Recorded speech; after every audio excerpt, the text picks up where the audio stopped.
চন্দননগরে পৌঁছানোর আগেই এবার মিডিয়ার লোকেদেরকে উস্কে দিল মেঘা চালাকি খাটিয়ে কুসুমকে ফাঁসানোর জন্য। হ্যাঁ বন্ধুরা, ভিডিওতে লাইক দিয়ে দেখতে থাকুন। যে মুহূর্তে কিনা মেঘা রিসর্ট থেকে বের হওয়ার আগেই যখন কিনা মিডিয়া কর্মীদেরকে, মিডিয়া হাউসগুলোতে যখন কিনা ফোন করে সারা ফেলে দেয় এবং বলতে থাকে যে আপনারা নিশ্চয়ই খুব একটা বড় সড়ো নিউজের অপেক্ষা করছেন, তাহলে আপনাদেরকে একটা আমি হট নিউজ দিয়ে দিচ্ছি। সেটা হলো কি, কাল গোটা রাত জঙ্গলে রীতিমতো আয়ুষ্মান গাঙ্গুলি এবং গাঙ্গুলি গ্রুপ অফ কোম্পানিজের ব্র্যান্ড অ্যাম্বাসেডর কুসুম সরকার একান্ত সময় কাটিয়েছে। তারা রীতিমতো মাখামাখি শুরু করে দিয়েছে এবং তাদের এই কেচ্ছা কেলেঙ্কারিগুলোই যত তাড়াতাড়ি সম্ভব আপনারা ভাইরাল করে দিন, তাতে করে আপনাদের মিডিয়া হাউসেরই নাম হবে।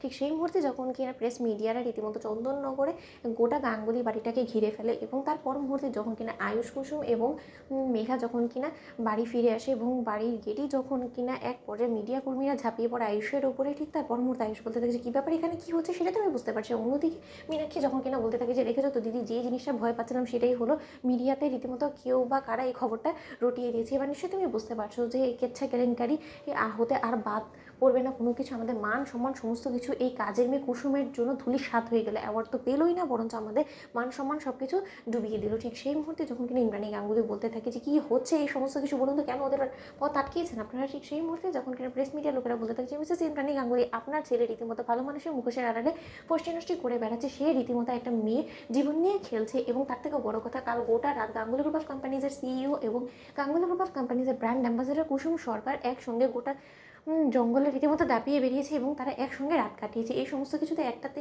জায়গাটাতেই গিয়ে আটকাচ্ছে, সেটা হলো গিয়ে তারা রীতিমতো গোপনে গোপনে প্রেম করছে এবং সেই গোপনের প্রেমটা এখনও পর্যন্ত কেন আপনারা প্রকাশ করছেন অফিসিয়ালি সেটা তো বুঝতে পারছেন না। এদিকে আপনি আবার অ্যানাউন্সমেন্ট করে বসেছেন যে না, আপনার ছেলের জন্য নাকি আপনি যোগ্য জীবনসঙ্গী ফিরে খুঁজে পেয়েছেন এবং সে আর কেউ না, সে হলো গিয়ে মেঘা। তাহলে তার সঙ্গে বিয়েটা কি আদৌ হবে, নাকি সে গোপনে এরকম নোংরামোগুলো করে যাবে এবং এটাই আপনি আরও বেশি প্রশ্রয় দিচ্ছেন? বলুন তো তাহলে কি এমন প্রয়োজন পড়ে গিয়েছিল যে অ্যাওয়ার্ড ফাংশনে আপনারা রীতিমতো তাদের হবু স্বামী স্ত্রীকে না পাঠিয়ে আপনারা রীতিমতো সঙ্গে কাজের মেয়েকেও পাঠিয়ে দিয়েছেন? কাজের মেয়েকে নিয়ে এত কিসের আয়ুষ্মান গাঙ্গুলির এত মাখামাখি, সেটাই তো আমরা বুঝতে পারছি না। সেটারই উত্তর জানতে আমরা রীতিমতো এখানে এসেছি। ঠিক সেই মুহূর্তে আয়ুষ্মান গাঙ্গুলি যখন কিনা এক পর্যায়ে গাড়ি থেকে নেমে পড়ে এবং বলতে থাকে যে থামুন, এবার আপনারা থামুন, আপনাদের লজ্জা করছেন একটা মেয়ে হয়ে আরেকটা মেয়ের ক্যারেক্টারের মধ্যে এরকম কাদা ছেটাতে, বলুন তো। এবং আপনারা কী সমস্ত জানতে চাইছেন বলুন তো, যেখানে কিনা আমাদের মধ্যে সেরকম কোনো কিছু নেই, সেখানে কিনা আপনারা মিথ্যা খবর রটিয়ে আপনারা কি মনে করছেন যে আপনারা ভিউ ব্যবসা করবেন? ঠিক সেই মুহূর্তে যখন কিনা শঙ্করের কাছে গিয়ে মীনাক্ষী বলতে থাকে যে দেখেছো তো শঙ্করদা, এবার তুমি কী করবে, কী করে তোমার এই লগ্নভ্রষ্টা মেয়েকে বিয়ে দিবে, যেখানে কিনা তোমার লগ্নভ্রষ্টা মেয়ের দুবার বিয়ে ভেঙেছে এবং তার পরবর্তীতে একটা ছেলের সঙ্গে রাত কাটিয়েছে। এই সমস্ত খবর শোনা মাত্র কোন ভালো করে তুমি তোমার মেয়েকে বিয়ে দিতে পারবে বলো তো?